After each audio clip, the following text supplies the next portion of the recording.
Tonight, a warning about a popular and powerful antibiotic. Consumer investigator Jim Strickland discovered the FDA is deciding whether to issue strong new warnings about potentially damaging side effects. And Jim, those warnings would come too late, though, for at least 2 local families. Justin, that's right. The generic name is Levafloxacin.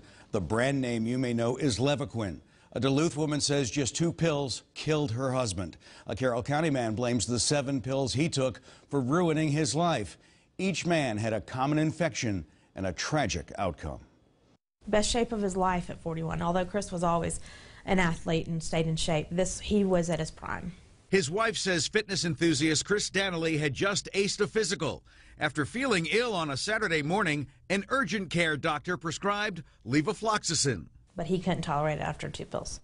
2 pills? 2 pills. He just was stiff and just suffering. Going into the hospital and getting to the hospital, we still didn't know what we were dealing with. Kathy Danley says their young children's last vision of their father was a man crying in pain in a hospital emergency room, less than 48 hours after the first dose. That's really hard to get out of my mind that I couldn't help him, and nobody could. 3 days later, Danley was dead. The autopsy found rhabdomyolysis, a disease that destroys muscle. The likely cause, quote, an adverse outcome to this drug. Absolutely, he was poisoned. She's not alone in saying so. You think the pill killed him? I think the pill killed him. Here in Columbia, South Carolina, state government funds its own drug watchdog agency. I showed the Danley autopsy report to the man who runs it. When you read a report of a patient who takes 1 or 2 doses of drug, has side effects that occur almost instantaneously, goes to the hospital, and then is dead within a day or 2, there's no doubt that this is a terrible side effect and a terrible tragedy. Dr. Charles Bennett has petitioned the FDA for tougher warnings about the drug's side effects on human cells and the brain. 18 months ago, the FDA did strengthen warnings about the potential for nerve damage called peripheral neuropathy. The warnings came too late for Jeff Stevens of Carroll County. He took 7 Levafloxacin pills 2 years ago for a sinus infection. This is video of him playing on the beach in Australia only 1 month earlier. Pretty much I went from an athlete to a cripple. We watched one of the intravenous procedures he endures twice a week. Prognosis uncertain.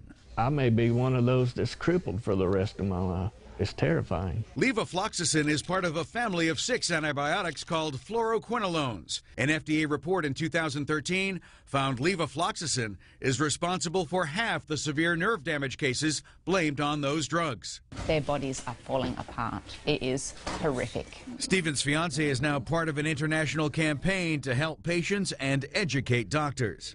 Most victims are either misdiagnosed or labelled as crazy, and they're just passed around and left to suffer. Kathy Danley's goal is clear. If I can get involved in this drug somehow coming off the market one day, then that's the least I can do.